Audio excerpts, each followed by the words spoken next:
There's a phrase that has been used privately by people close to the organization of the 2026 FIFA World Cup. Officials involved in the planning process. People who sat in meetings where contracts were reviewed and expectations were established. People who understood exactly what the agreements between FIFA and the 11 American host cities actually contained. And the phrase they used was simple: the worst deal in history. Not bad management, not unfortunate circumstances. The worst deal in history.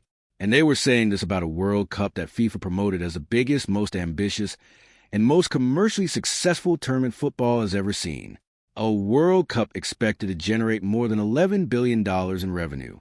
A tournament expanded to 48 teams across the United States, Canada, and Mexico. A global event described by FIFA as the future of football itself. But as the opening match in Mexico City approaches, the full picture of what this tournament actually looks like behind the scenes has become impossible to ignore. The football will still happen. The stadiums will still be full. The unforgettable moments that define World Cups will still arrive. But beneath that spectacle is a growing collection of financial disputes, legal investigations, operational failures, and structural problems that together tell a very different story about how this tournament was built. And it all begins with one decision FIFA made before anything else. For the 2026 World Cup, FIFA fundamentally changed the way the tournament is controlled. In previous World Cups, local organizing committees shared responsibility for operations and also shared in some of the commercial rewards. Host countries had meaningful participation in the tournament's financial structure. For 2026, FIFA centralized almost everything. Ticket sales, sponsorships, broadcasting rights, hospitality packages, official merchandise. All of it now flows directly through FIFA's own structures operating from Miami. The host city committees were left with a very different role. They coordinate locally. They manage relationships with governments. They organize logistics and infrastructure. But while FIFA kept the revenue, the host cities kept the costs. Security at venues, emergency services, transportation upgrades, fan festivals, stadium retrofitting. All of those obligations remain with local governments and city committees. And according to multiple reports, many cities are now facing massive financial shortfalls because the revenue they expected never materialized. Collectively, the American host cities are reportedly facing a minimum shortfall of $250 million. Boston became one of the clearest examples. Its host committee projected roughly $170 million in revenue. It reportedly raised only $20 million. Why? Because FIFA's commercial exclusivity agreements severely restricted local sponsorship opportunities. Global FIFA sponsors already controlled major categories, leaving local organizers competing for far smaller businesses. According to sources close to multiple host committees, some cities ended up pitching sponsorship packages to local dry cleaners and mechanics because larger commercial partners were unavailable under FIFA's agreements.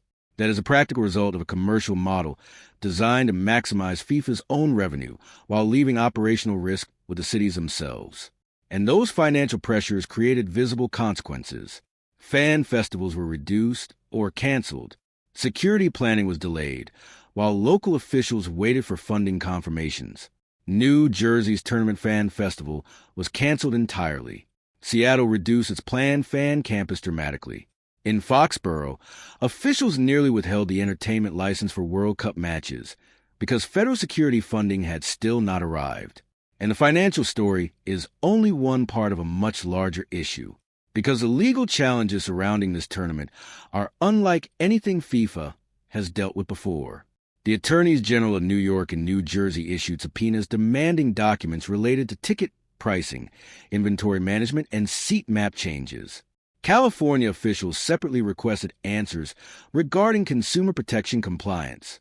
At the same time, analysts monitoring FIFA's ticketing system observed major irregularities. Dynamic pricing caused significant increases in ticket costs after sales opened. Some resale prices later collapsed, and tens of thousands of tickets reportedly disappeared from FIFA's official platform without explanation. Analysts tracking inventory publicly stated that there was no realistic scenario in which all those tickets had simply sold naturally during that time. Yet FIFA offered no detailed explanation. That pattern has repeated itself throughout the build-up to this World Cup. Broad reassurances, general statements, very limited transparency, and the concerns extend far beyond finances and ticketing. A climate report published days before the tournament estimated that the 2026 World Cup could generate between 9 and 15 million tons of carbon emissions, potentially making it one of the most polluting sporting events ever held. The reasons are obvious. 48 teams, 16 host cities spread across a continent, massive dependence on air travel for players, staff, media, and supporters. The report accused FIFA of having what it called a climate blind spot, arguing that the organization's sustainability promises do not match the environmental consequences of its own decisions. And the climate issue connects directly to another growing concern: extreme heat. Scientists and public health experts have repeatedly warned about temperatures expected at several tournament venues. Mandatory hydration breaks are already planned for matches. Last summer's Club World Cup test events experienced weather delays and heat-related concerns. Then FIFA announced that fans would initially not be allowed to bring outside water bottles into stadiums. The backlash was immediate. Days later, FIFA partially reversed the policy, allowing sealed disposable bottles at venues in the United States and Canada. The reversal made sense. But the fact that the policy existed at all during a tournament already facing serious heat warnings became another example of FIFA appearing reactive rather than prepared. And now, just days before kickoff, labor tensions are adding another layer of uncertainty. Food service workers at SoFi Stadium voted to authorize a strike after negotiations with stadium operator Legends Global failed to produce a new contract. The union represents cooks, bartenders, dishwashers, and concession workers. They are demanding job protections, affordable housing support, and guarantees regarding immigration enforcement policies during the tournament. No strike date has been announced, but the authorization vote means one of the tournament's most important venues could potentially face operational disruption during the United States opener. Again, FIFA has not publicly commented in detail. Meanwhile, the player injury list continues to grow. Neymar remains uncertain with a calf injury. Matthijs de Ligt is out after back surgery. Rafael Leao received a red card during a warm-up match, though he remains eligible for Portugal's opener.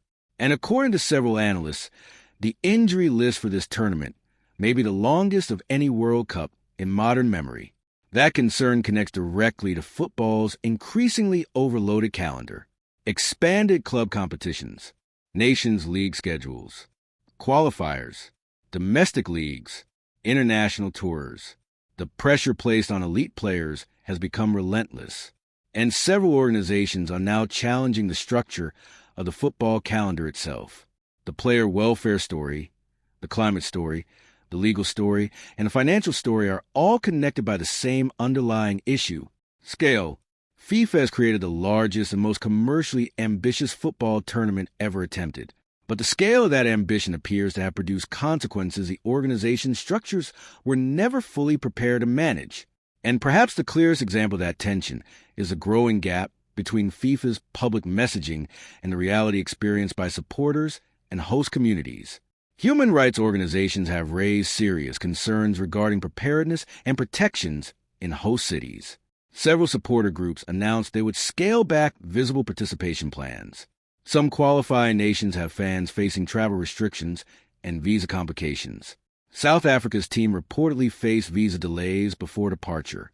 Iran's squad has logistical complications involving border crossings. At the same time, ticket prices have made attendance impossible for many ordinary supporters. For many families, attending even a single match has become financially unrealistic. And yet FIFA continues to insist the tournament will be a historic success.